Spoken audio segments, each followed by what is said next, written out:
Salut, troisième victoire d'étape pour Marcel Kittel sur ce tour, bien lancé par le train Argos Shimano.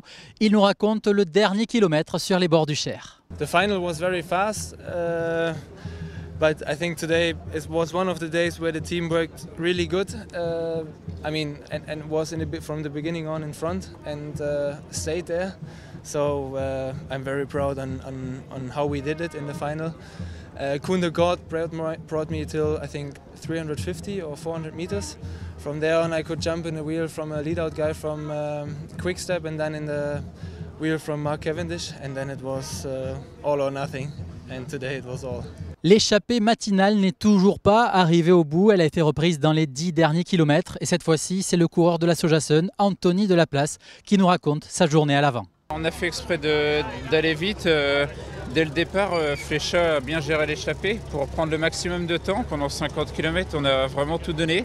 Et pour prendre le maximum d'écart, après, quand on a vu que ça diminuait rapidement, on savait que ça allait être compliqué. Ouais. À 30-40 km, Gavazzi et le Lampré, là, ils passaient plus trop.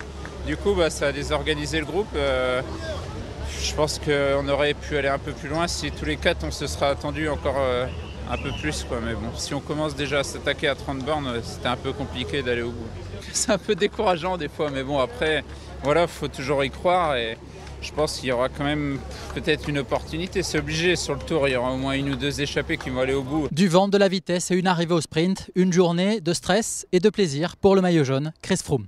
Oui, un peu de stress, mais c'est quand même un plaisir parce que oui, aujourd'hui, j'ai resté dans les roues de mes équipiers, dans la tête de la peloton. Et oui, je suis content qu'on a passé un autre jour en jaune. Maintenant, j'essaie à garder mes jambes pour ce week-end à Mont Ventoux. Et nous étions justement ce matin dans le bus de la Sojasun à Fougères avec notre envoyé spécial, alors on va se la jouer à la Jean-Luc Delarue. Candice Caron, vous m'entendez? Est-ce que je fais la fille mystérieuse ou pas? Oui. Bonjour, bienvenue chez Cyclist Mag. Donc aujourd'hui nous cherchons notre nouveau combatif. Est-ce qu'il sera Sojasun? Je vous invite dans le bus de Sojasun. On va essayer de demander à Fabrice. Nous cherchons Fabrice. Bonjour Fabrice. Bonjour Fabrice. Aujourd'hui je suis reporter Cyclist Mag. Voilà. Est-ce qu'aujourd'hui nous aurons un combatif Sojasun? Bien évidemment. Est-ce qu'on peut en avoir deux dans la même journée? Ah, ça serait chouette, mais bon, il va falloir les départager. Là, on en aura un, c'est sûr. On en aura un, ouais, sûr? Chez Sojasun, oui, on en aura un. D'accord. Nos téléspectateurs voudraient rentrer dans le bus de Sojasun. Est-ce que c'est possible? C'est un peu compliqué, il faut demander à Stéphane Hulot qui est là-bas, qui est notre manager général. Donc allez le voir gentiment et vous lui demandez. D'accord. Bonjour, je travaille pour Cyclist Mag depuis environ 2 minutes. Et on se demandait si on pouvait rentrer dans le bus de Sojasun ou pas. Oui. Oui? Pas de souci, oui. Je vais pas avoir de problème? Allez, on joue. C'est ça le problème, ça fait 10 minutes, ça fait 10 jours qu'ils sont partis, même 15 jours. Ah mince. Bon. Non mais pas de problème. D'accord. Je réponds de rien par contre. Moi, Tu peux y aller aussi, Jérôme. D'accord. Bon. Bonjour. Ah mince. Bonjour, donc nous sommes dans le bus de Sojasun. Donc nous cherchons notre nouveau combatif. Allez, allons-y. Bonjour. Bonjour. Nous cherchons notre nouveau combatif aujourd'hui.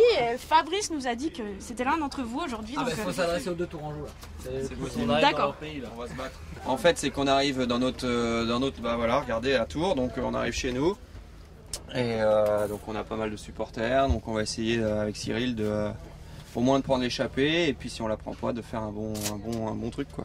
Pour le moment, quand les étapes sont réservées aux sprinters, souvent ça part directement au kilomètre zéro, donc on espère que ça va partir encore au kilomètre zéro.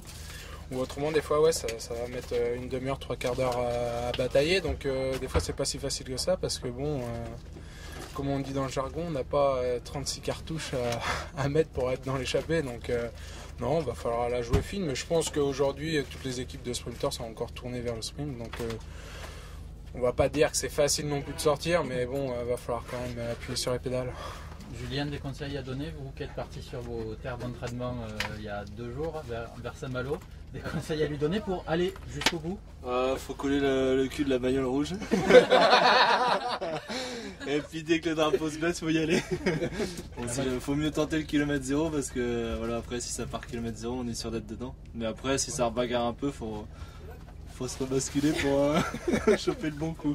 Donc, voilà. Eh bien vous l'avez vu, hein, elle a de l'avenir la petite quand même. Moi je vais peut-être continuer l'aviron sur les bords de la vallée du Cher, ou alors à demain. Salut.